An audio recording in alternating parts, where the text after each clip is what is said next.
அர்க்க சோம குஜ சௌமிய குரு சுக்ர சனீஸ்வர ராகு கேது கிரக வந்தனம் தேவ பாத பங்கஜம். குருப்பியோ நமக. நம்ம இந்த தொடர் வகுப்புல பார்த்துட்டு வர்றதுல இன்னைக்கு சுப ஹோரைகள். சுப ஹோரைகள் அப்படின்னா என்ன? அதாவது நல்ல காரியம் செய்யறதுக்கும் ஒரு சில காரியங்கள் செய்யறதுக்கு இந்த டைம்லேருந்து இந்த டைம் வரையும் எடுத்தால் நல்லா இருக்கும் அப்படிங்கிறத நம்ம தெரிஞ்சிருக்கோம். அது எதுலேருந்து வருது அப்படின்னு பார்க்கணும். சூரியன் மற்றும் அதன் அருகே அல்லது தொலைவில் உள்ள கிரகங்களின் அமைப்பை கொண்டு ஓரைகளை உருவாக்கியிருக்காங்க. எக்ஸாம்பிள் சொல்லணும்னா, காலையில் சூரிய உதயம் ஆகுதுன்னா அந்த ராசியிலிருந்து ஒரு ரவுண்ட் அடித்து அந்த இடத்துக்கே வர்றதா 24 மணி நேரம்னு சொல்கிறோம். இப்போ லக்னம் அப்படிங்கிறது ஒரு 2 மணி நேரத்துக்கு ஒரு லக்னம் மாறுது அப்படின்னு. எக்ஸாம்பிள், இப்போ இந்த மாதம் சூரியன் உங்களுக்கு விருச்சகத்தில் இருக்குன்னா இன்னைக்கு காலையில் ஃபஸ்ட்டு லக்னமாக வர்றது விருச்சக லக்னமாக இருக்கும். அப்படியே 2 மணி நேரத்துக்கு ஒரு தடவை உச்சி பொழுது அப்படிங்கும்போது உங்களுக்கு 7வது ராசியில் இருக்கும். அதே போல் திரும்பி ரிட்டர்ன் விருச்சகத்தில் மறுநாள் நாளை காலை வரைக்கும் இந்த லக்ன புள்ளிங்கிறது 2 மணி நேரத்துக்கு ஒரு தடவை வரும். அதுபோல தான் இந்த சுப ஹோரைகளும் சூரியனுக்கும் மற்ற கிரகங்களுக்கும் உள்ள அந்த தூரத்தை தான் சுப ஹோரைகள், அதாவது கதிர்வீச்சுக்கள்னு சொல்லுவோம். அந்த ரேஸில் நல்லெண்ணெய் செய்கிறதும் இருக்குது, கெடுதல் செய்கிறதும் இருக்குது ரேஸில். இப்போ பாவ கிரகங்கள் கிட்ட போகும்போது அதனுடைய பாவத்தன்மை அதிகமாக இருக்கும், சுப கிரகங்கள்கிட்ட வரும்போது சுபத்தன்மை அதிகமாக இருக்கும். அது எப்படி எக்ஸாம்பிள் சொல்லலான்னா, இப்போ ஒரு டார்ச் லைட் வைக்கிறோம். டார்ச் லைட்டுங்கும்போது அந்த வெளிச்சம் நல்லா பளிச்சுன்னு இருக்கும். ஆனால் அந்த டார்ச் லைட்டை சுற்றியே ஒரு அமைப்பு பார்த்திங்கன்னா இருளும் ஒன்று இருக்கும். அப்போ இருள் கிரகங்கிட்ட போகும்போது அந்த கதிர்வீச்சுக்கள் முரண்பாடாகவும், சுபகிரகங்கிட்ட போகும்போது அந்த கதிர்வீச்சுக்கள் பளிச்சுன்னு தெரியும். அதை தான் ஹோரைகள்னு சொல்கிறோம். சரி, இப்போ ஹோரையை எப்படி கணக்கு பார்க்கணுன்னா, எந்த கிழமையோ அந்த கிழமையோட ஹோரை முதல் ஹோரையாக வரும். கிழமைநாதனோட ஹோரை முதல் ஹோரையாக வரும். எப்படின்னிங்கன்னா, இப்போ ஞாயிற்றுக்கிழமை எக்ஸாம்பிள் அப்படின்னு வச்சுக்கிட்டோன்னா, ஞாயிற்றுக்கிழமை 6 to 7 சூரியனோட ஹோரை வரும். சரி, ரெண்டாவது 7 to 8 என்ன ஹோரை வரும்னா, இப்போ ஞாயிற்றுக்கிழமைக்கு முதல் நாளுக்கு முதல் நாள் முந்தாள் நாள்னு சொல்லுவோம். அப்போது சுக்கிரனோட ஹோரை வரும். அதுக்கடுத்தது சுக்கிரனுக்கு ஒரு நாளைக்கு முந்தின நாள் புதன் ஹோரை சொல்லுவோம், புதன் ஹோரை. அடுத்தது 9 to 10 சந்திரன் ஹோரை, 10 to 11 சனி ஹோரை, 11 to 12 குரு ஹோரை, 12 to 1 செவ்வாய் ஹோரை. இப்படி 7 கிரகங்களுக்கும் 1 hour 1 hourன்னு வரும். அந்த நாளில் என்ன நாளோ அந்த ஹோரை முதல்ல ஸ்டார்ட் ஆகி 1 மணிக்கு அது கம்ப்ளீட் ஆயிரும். இதே போல தான் 1 மணிலேருந்து நைட்டு 8 மணி வரைக்கும் ஒரு ரொட்டேஷன் வரும்.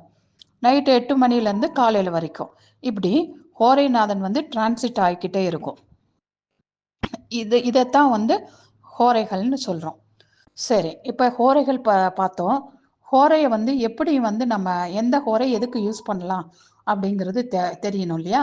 இப்போ சூரிய ஹோரை அப்படின்னா அரசு சம்பந்தப்பட்ட வேலைகள், அதாவது அரசு மூலியமா நம்ம ஏதாவது பண்ணணும், இல்லை ஒரு அரசாங்கத்துக்கு அப்ளிகேஷன் ஏதாவது கொடுக்கணும், இதெல்லாம் சூரிய ஹோரையில் செய்யலாம். சுபகாரியங்கள் எதுவுமே செய்யக்கூடாது. இந்த சூரிய ஹோரையில் காணாமல் போன பொருள் ஏதாவது இருக்குன்னா, அந்த ஹோரையில் காணாமல் போச்சுன்னா அந்த பொருள் கிடைக்காது. இது பிரசன்ன ஜாதகத்தில் யூஸ் பண்ணுற மெத்தடு. ஏன்னா அவரும் பாவர் தானே, சூரியன் பாவர் தானே, அதனால அது கிடைக்காது. அது அவங்க நம்மக்கிட்ட கேட்க வராங்கன்னா அப்போ கடினம்னே சொல்லிடலாம், கிடைக்கிறது கடினம் அப்படின்னு சொல்லிடலாம். சுக்கிரஹோரை எல்லாருக்குமே தெரியும். சுக்கிரன் அப்படிங்கிறது அதிதேவதை மகாலட்சுமி தாயார்னு, அனைத்து சுபகாரியங்களுக்கும் உகந்த ஹோரை. எல்லா பொருட்கள் வாங்கணுன்னாலும் சுபகாரியங்கள் செய்யணுன்னாலும் சுக்கிர ஹோரையில் தாராளமாக செய்யலாம். அதாவது காணாமல் போன பொருள் அப்படின்னு பார்த்தீங்கன்னா, மேற்கு திசையில் சில நாட்களில் கிடைக்கும் அப்படிங்கிறத இந்த பிரசன்னத்தை வச்சு சொல்லலாம். சுக்கிரஹோரையில் ஒரு பொருள் காணாமல் போச்சுன்னா மேற்கு திசையில் கிடைக்கும் அப்படிங்கிறத சொல்லலாம். அடுத்தது வந்து புதன் ஹோரை. புதன் ஹோரையில் என்னென்ன பண்ணலாம் அப்படின்னா, நம்ம காலேஜுக்கு அப்ளிகேஷன் கொடுக்கறது, ஏதாவது புக்ஸ் வாங்குகிறோம், ஃபஸ்ட்டு குழந்தைங்களுக்கு புக்ஸ் வாங்குகிறோம், அதெல்லாம் வந்து நம்ம வந்து புதன் ஹோரையில் செய்யலாம். அது வந்து புதனுக்கான சுப கிரகமாக இருந்து அன்னைக்கு நடத்துறது. அப்புறம் பயணங்கள் போகலாம், இதெல்லாம் வந்து புதன் ஹோரையில் எடுத்து சொல்லலாம். அதாவது புதன் ஹோரையில் ஒரு பொருள் காணாமல் போயிருக்கு அப்படின்னா அது ஒரு வாரத்தில் கிடைக்கும் அப்படிங்கிறத நம்ம வரவங்களுக்கும் வலியுறுத்தி சொல்லலாம். சந்திரஹோரை.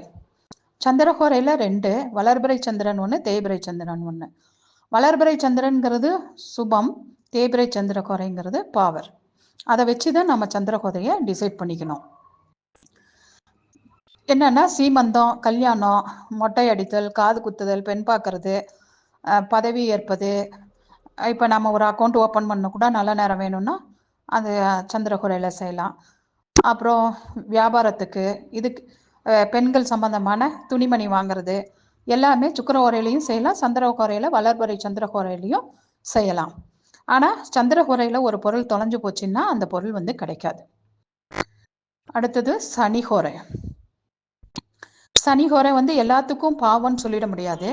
ஒரு சில ஹோரைகள் வந்து ஒரு சிலதுக்கு நல்லதாக இருந்தாலும் இன்னொரு பக்கம் பாசிட்டிவாக இருக்கும். அந்த சனி ஹோரையில் என்ன செய்யலாம்னா, கடன் அடைச்சிங்கன்னா அந்த கடன் வந்து திரும்பி வராது. அது வந்து சனி வந்து கொடுக்க மாட்டார். திரும்ப திரும்ப செய்கிற வேலையை வந்து அவர் செய்ய மாட்டார்.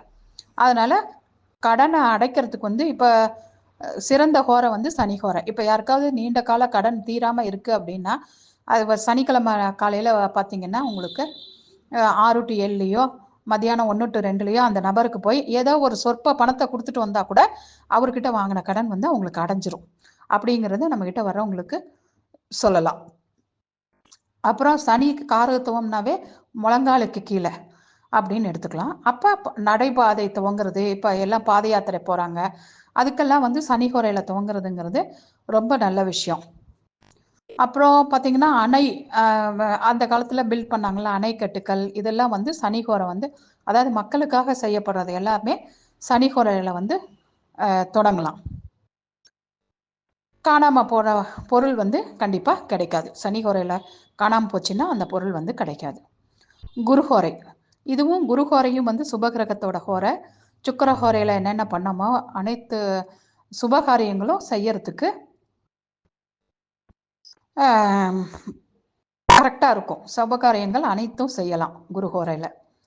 காணாமல் போகிற பொருள் வந்து இந்த காணாமல் போச்சு அப்படின்னு சொன்னாலே அது உடனே கிடச்சிரும். குருஹோரை வந்து அப்படியேப்பட்ட ஒரு சுபஹோரை.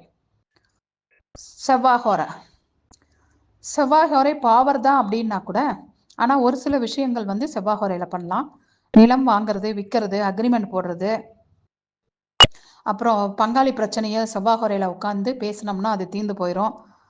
அப்புறம் சொத்து பிரிக்கணும் அப்படின்னு செவ்வாய்ஹோரையில் உட்காந்தா அது பிரிச்சிடலாம். உயில் எழுதுறது, அப்புறம் ரத்த தானம் பண்ணுறது, ஒரு பேஷண்ட்டுக்கு வந்து பிளட்டு கொடுக்கணும்னு வச்சுக்கோங்க, அப்போ இந்த செவ்வாய்ஹோரையில் கொடுக்க சொன்னீங்கன்னா அது இமீடியட்டாக அவங்க பாடியை வந்து எடுத்துக்கும். அப்புறம் உறுப்பு தானம், மருத்துவ உதவிகள், மருத்துவம் ஏதாவது ஆப்ரேஷன் அந்த மாதிரி ஏதாவது செய்யறதுன்னா அந்த செவ்வாய்ஹோரையில் செய்யறது வந்து நல்ல சக்ஸஸ் கொடுக்கும்.